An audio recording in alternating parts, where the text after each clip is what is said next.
মালয়েশিয়ার আন্তর্জাতিক Islamic university গোমবা ক্যাম্পাসে শহীদ শরীফ ওসমান হাদির রুহের মাগফিরাত কামনায় গায়বানা জানাজা ও বিশেষ দোয়া মাহফিল অনুষ্ঠিত হয়েছে। শুক্রবার 19 ডিসেম্বর মাগরিবের নামাজের পর বিশ্ববিদ্যালয়ের কিমজু সুলতান হাজি আহমেদ শাহ মসজিদ এই জানাজা অনুষ্ঠিত হয়। মালয়েশিয়া অবস্থানরত প্রবাসী বাংলাদেশি এবং সাধারণ শিক্ষার্থীরা স্বতঃস্ফূর্তভাবে জানাজায় অংশ নেন। জানাজা শেষে বিশেষ দোয়া করা হয়। এ সময় মুসল্লিরা শহীদ ওসমান হাদির বিদেহী আত্মার শান্তি কামনা ও তার শাহাদাত কবুলের জন্য মহান আল্লাহ তাআলার কাছে দরবারে প্রার্থনা করেন। পাশাপাশি বাংলাদেশের বর্তমান পরিস্থিতিতে দেশের শান্তি, সমৃদ্ধি ও স্থিতিশীলতা কামনায় মহান আল্লাহর বিশেষ সাহায্য প্রার্থনা করা হয়। প্রবাসীরা বাংলাদেশের উজ্জ্বল ভবিষ্যৎ ও সংহতির জন্য মোনাজাত করেন।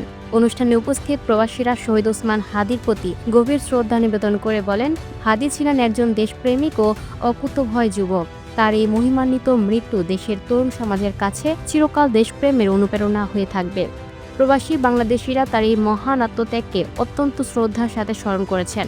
উপস্থিত সকলে মরহুমের শোক সন্তপ্ত পরিবারের প্রতি গভীর সমবেদনা জ্ঞাপন করেন। তারা প্রার্থনা করেন যেন মহান আল্লাহ তাআলা তার পরিবারকে এই অপূরণীয় ক্ষতি কাটিয়ে ওঠার এবং ধৈর্য ধারণ করার শক্তি দান করেন।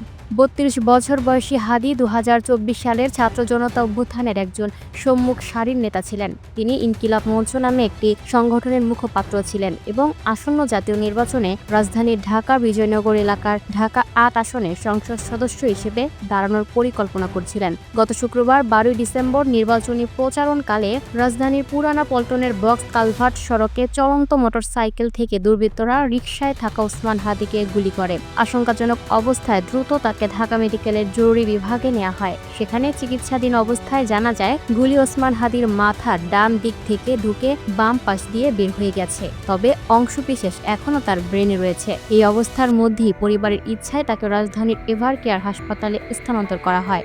সবশেষ সোমবার ১৫ ডিসেম্বর দুপুরে উন্নত চিকিৎসার জন্য এয়ার অ্যাম্বুলেন্সে করে সিঙ্গাপুরে নেওয়া হয় ওসমান হাদিকে। সেখানে চিকিৎসাধীন অবস্থায় বৃহস্পতিবার ১৮ ডিসেম্বর মারা যান তিনি। গত শুক্রবার ১৯ ডিসেম্বর হাদির লাশ দেশে ফিরে আনা হয়। Lucky Akter, up to date news, Dhaka.